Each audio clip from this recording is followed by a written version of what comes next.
मेरे प्यारे बच्चों, सुभागी देवी इंटरमीडिएट कॉलेज के स्टडी क्लास में आप सभी का स्वागत है। आज कक्षा 10 के बच्चे पढ़ेंगे भारतीय संस्कृत। इस भारतीय संस्कृत के लेखक हैं डॉक्टर राजेंद्र प्रसाद।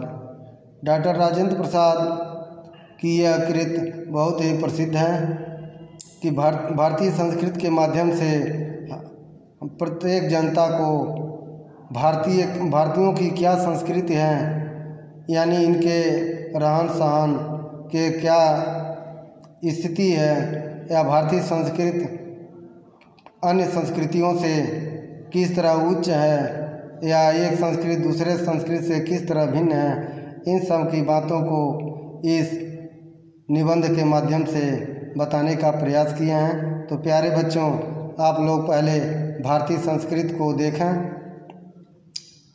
कोई विदेशी जो भारत से बिल्कुल अपरिचित हो, एक छोर से दूसरे छोर तक सफ़र करे तो उसके इस देश में इतनी विभिन्नताएं देखने में आएंगी कि वह कह उठेगा कि यह देश नहीं बल्कि कई देशों का समूह है, जो एक दूसरे से बहुत बातों में और विशेष करके ऐसे बातों में जो आसानी से आँखों के सामने आती है, बिल्कुल भिन्न प्रकृति की विभिन्नताएं भी इतनी और इतने प्रकार की इतनी गहरी नज़र आएगी जो किसी भी एक महाद्वीप के अंदर ही नज़र आ सकती है। ये एक ही वाक्य में बहुत कुछ कह दिए हैं। ये लिखते हैं डॉक्टर राजेंद्र प्रसाद कि अगर कोई विदेशी भारत में आता है, कोई अपरिचित विदेशी भारत में आए, अगर एक छोर से अगर जम्मू कश्मीर से लेकर कन्याकुमारी तक वह सफ़र करे भारत की, तो इतनी विभिन्नताएं देखेगा कि ऐसे विभिन्नताएं पोशाक, वेशभूषा, रहन सहन, खान पान और बोली, यानी और इतना ही नहीं, यहाँ के प्राकृतिक दृश्य भी, यहाँ तक कि यहाँ का मौसम परिवर्तन भी, यह देखकर उसके ये आभास होगा यह एक देश नहीं है बल्कि छोटे छोटे देशों का एक समूह है। आगे आप लोग देखें, जो कुछ भी इस महाद्वीप के अंदर ही नज़र आ सकती है। हिमालय के बर्फ से ढकी हुई पहाड़ियाँ एक छोर पर मिलेंगी और जैसे जैसे वह दक्षिण के ओर बढ़ेगा, गंगा जमुना ब्रह्मपुत्र से पल्लवित समतलों को छोड़कर फिर विंध्य, अरावली, सतपुड़ा, सह्याद्री, नीलगिरी की श्रेणियों के बीच समतल हिस्से रंग बिरंगे देखने में आएंगे। वही बात जो हम ये आपको बताए हैं, यही बात कह रहा है। अगर वह हिमालय के बर्फ से ढकी हुई पहाड़ियों के छोर पहले उसे दिखाई देंगी, उसके बाद जब दक्षिण की तरफ जाएगा तो दक्कन के पठार मिलेंगे। उसके बाद हिमालय से जब दक्षिण की तरफ उतरेगा, गंगा जमुना ब्रह्मपुत्र से सिंचित समतल मिलेंगे। फिर उससे छोड़कर आगे बढ़ेगा तो विंध्य, अरावली और सतपुड़ा, सह्याद्री और नीलगिरी की श्रेणियाँ भी दिखाई देंगी। इसके समतल हिस्से रंग बिरंगे दिखेंगे। अब आता है पश्चिम से पूर्व तक जाने में भी उसे इसकी विभिन्नताएं देखने को मिलेंगी। उसी प्रकार अगर पश्चिम से वह पूरब तक आएगा तो भी इसकी विभिन्नताएं देखने को मिलेंगी।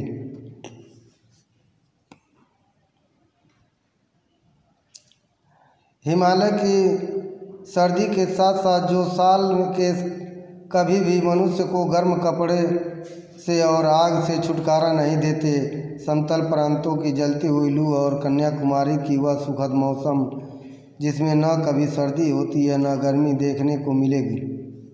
कह रहा है अगर हिमालय पर्वत पर वह देखेगा तो हिमालय पर्वत का भौगोलिक स्थिति ऐसी है जहाँ हमेशा ठंडक पड़ती है, वह हमेशा बर्फ़ गिरते रहते हैं, अर्थात वहाँ का मौसम ठंडा रहता है। लेकिन वही मैदानी क्षेत्रों में आए तो मैदानी क्षेत्रों में आपको लू का भी सामना करना पड़ता है। अप्रैल और जून के महीने में, अप्रैल और मई के महीने में, और तपती धूप में मिलेगी और असम की पहाड़ियों में, और उसके बाद और कन्याकुमारी में के तरफ जाएगा तो वह एक समान मौसम दिखेगा, न तो ज़्यादा ठंडक न तो ज़्यादा गर्मी। अगर असम की पहाड़ियों में वर्ष के 300 इंच वर्ष मिलेगा, वर्ष में 300 इंच वर्षा मिलेगी, और जैसलमेर की तपती भूमि में भी मिलेगी। असम की पहाड़ियों में भी देखें तो वहाँ भी असम की पहाड़ियों में सबसे अधिक वर्षा होती है, जबकि जैसलमेर की तप्त भूमि भी मिलेगी। जबकि पश्चिम में जाएंगे तो जैसलमेर की तप्त भूमि अर्थात जहाँ पर हमेशा भूमि तपती रहती है, रेतीली भूमि है, रेगिस्तानी भूमि है, हमेशा लू भरी आंधियाँ जहाँ चलती रहती हैं, जहाँ साल में 2-4 इंच भी वर्षा नहीं होती। जबकि असम के पहाड़ियों में जाएंगे, असम के क्षेत्रों में 300 इंच से अधिक बारिश होती है, और 300 से अधिक बारिश होती है। जबकि राजस्थान में जाइए तो 3 या 4 इंच से भी अधिक वर्षा नहीं होती। कोई ऐसा अन्न नहीं जो यहाँ उत्पन्न न किया जाता हो, यानी जितने अन्नों का समूह है या अन्नों की संख्या है, कोई ऐसा अन्न नहीं है जिसमें जो अन्न भारत में न उपजता हो। कोई ऐसा फल नहीं जो यहाँ पैदा न किया जा सके, कोई ऐसा फल भी नहीं है जो यहाँ पैदा न हो सके। क्योंकि अगर सर्दी के फल हैं तो सर्दी के यानी जहाँ ठंडक होती है वहाँ पैदा होते हैं। गर्मी के जो शुष्क फल हैं, जो गर्मी के मौसम के फल हैं, वह दक्षिणी भारत में मिलेंगे, मैदानी क्षेत्रों में भी मिलेंगे। इस प्रकार आपको हर तरह के यहाँ फल भी मिलते हैं और पैदा होते हैं। कोई ऐसी खनिज पदार्थ नहीं जो यहाँ के भूगर्भ में न पाया जाता हो, न कोई ऐसा वृक्ष अथवा जानवर है जो यहाँ फैले हुए जंगलों में न मिले। कोई ऐसा खनिज पदार्थ भी नहीं है जो यहाँ के मिट्टियों के नीचे न मिले। कोई ऐसा जंगल भी नहीं है, कोई ऐसा जानवर भी नहीं है, कोई ऐसा वृक्ष भी नहीं है और जानवर भी नहीं है जो यहाँ पर न मिले, जो यहाँ फैले हुए जंगलों में न मिले। यदि इस सिद्धांत को देखना है कि अब हवा के इस इंसान के रहन सहन, खान पान, वेशभूषा, शरीर और मस्तिष्क पर पड़ता है, उसका जीता जागता सबूत भारत में बसने वाले भिन्न भिन्न प्रांत के लोग देते हैं। यानी यहाँ आब हवा का असर इंसान के रहन सहन, खान पान, वेशभूषा और के रूप में भी देखने को मिलेगा। यानी आप राजस्थान में देखिए तो वहाँ का वेशभूषा, खान पान, रहन सहन अलग है। अगर बंगाल में जाइए तो वहाँ का वेशभूषा, खान पान, रहन सहन अलग है। वही अगर चेन्नई के तरफ जाइए तो वेशभूषा, खान पान, रहन सहन अलग है। मैदानी क्षेत्र में इधर उत्तरी भारत में आइए तो खान पान, वेशभूषा, सब रहन सहन सब अलग है।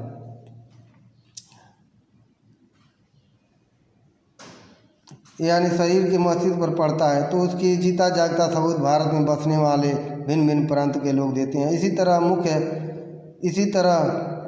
मुख्य भाषाएं भी कई प्रचलित है। बोलियों की तो कोई गिनती ही नहीं। इसी तरह यहाँ मुख्य भाषाएं भी बोली जाती है, बोलियों की तो कोई गिनती नहीं है। यहाँ पर तो 22 भाषाओं की मान्यता भी मिली है। आप हिंदी अंग्रेजी गणित बोल दिए हैं। हिंदी है, अंग्रेजी है, असमिया है, बंगला है, उड़िया है, पंजाबी है, इस तरह मराठी है, राजस्थानी है, बुंदेली है, बघेली है। इस प्रकार आप लोग कई बोलियों और भाषाओं को देखने सुनने को मिलेगा। इसी प्रकार के यहाँ पर क्षेत्रीय भाषाओं की तो गिनती ही नहीं है, क्योंकि अलग अलग क्षेत्रों में बहुत सी बोलियां बोली जाती हैं।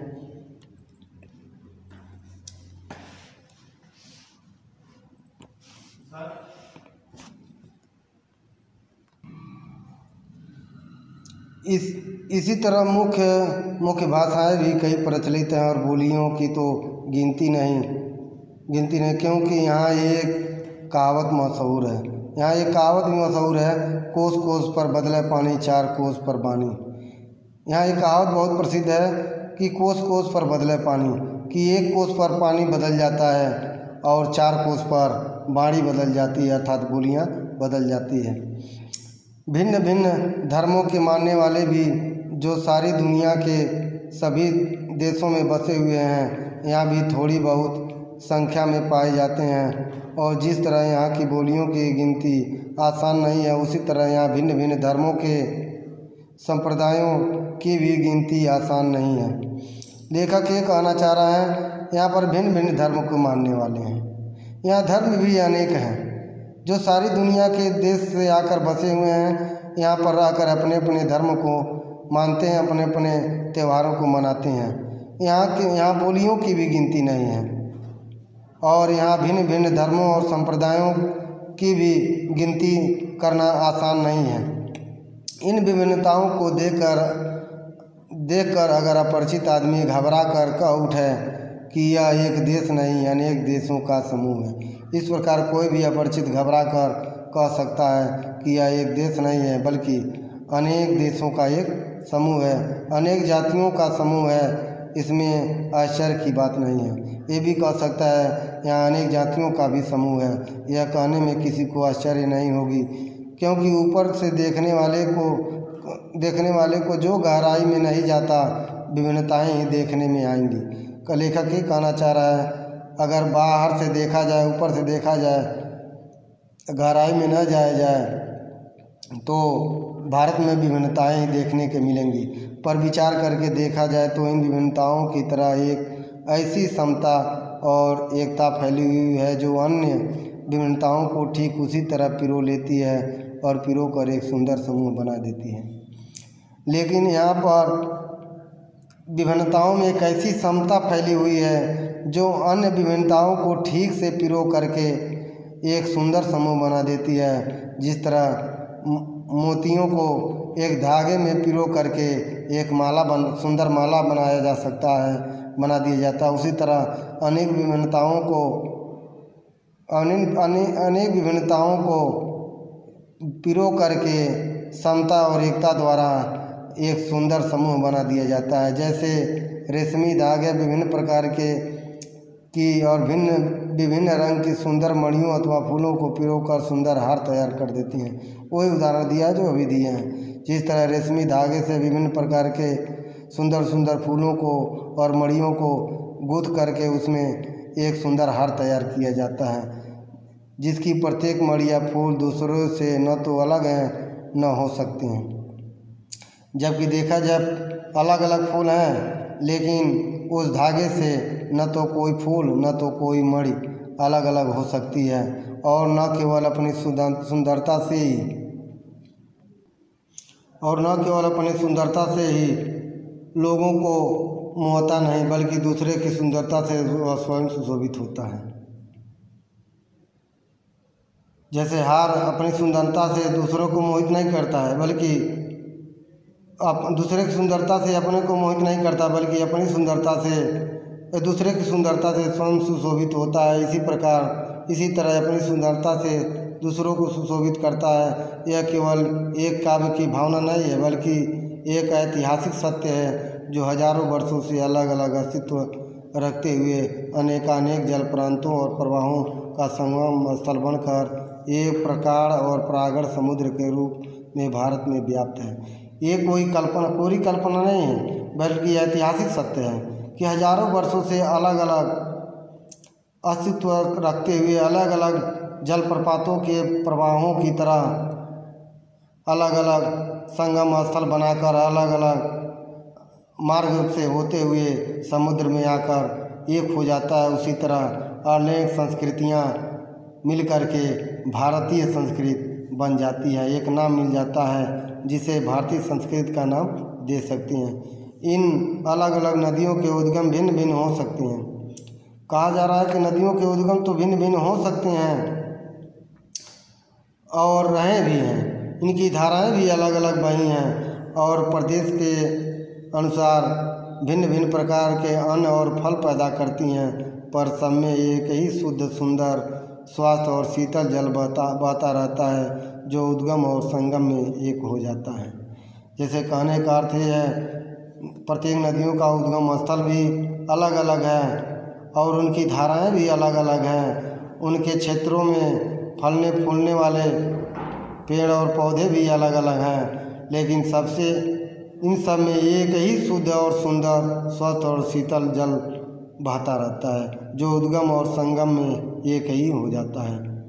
जो एक जैसे कहने का अर्थ है, उन सभी धाराओं में, उन सभी नदियों में एक ही सुंदर शुद्ध जल बहता रहता है, जो नदियों में, जो समुद्रों और संगम में जाकर एक हो जाता है। उसी प्रकार भारतीय संस्कृति भी, अनेक अनेक संस्कृतियां हैं यहाँ पर, लेकिन सभी संस्कृतियां मिलकर एक समूह बना करके भारतीय संस्कृति में विलीन हो जाती हैं और सभी संस्कृतियां मिलकर भारतीय संस्कृति कहलाती हैं। तो मेरे प्यारे बच्चों, आप लोग भारतीय संस्कृति के पर जो निबंध लिखा गया था, उस गद्य की व्याख्या इस वीडियो के माध्यम से आप लोग सुने हैं। अब अगले गद्य की व्याख्या, अगले भाग की व्याख्या अगले वीडियो में बताएंगे। तब तक के लिए धन्यवाद।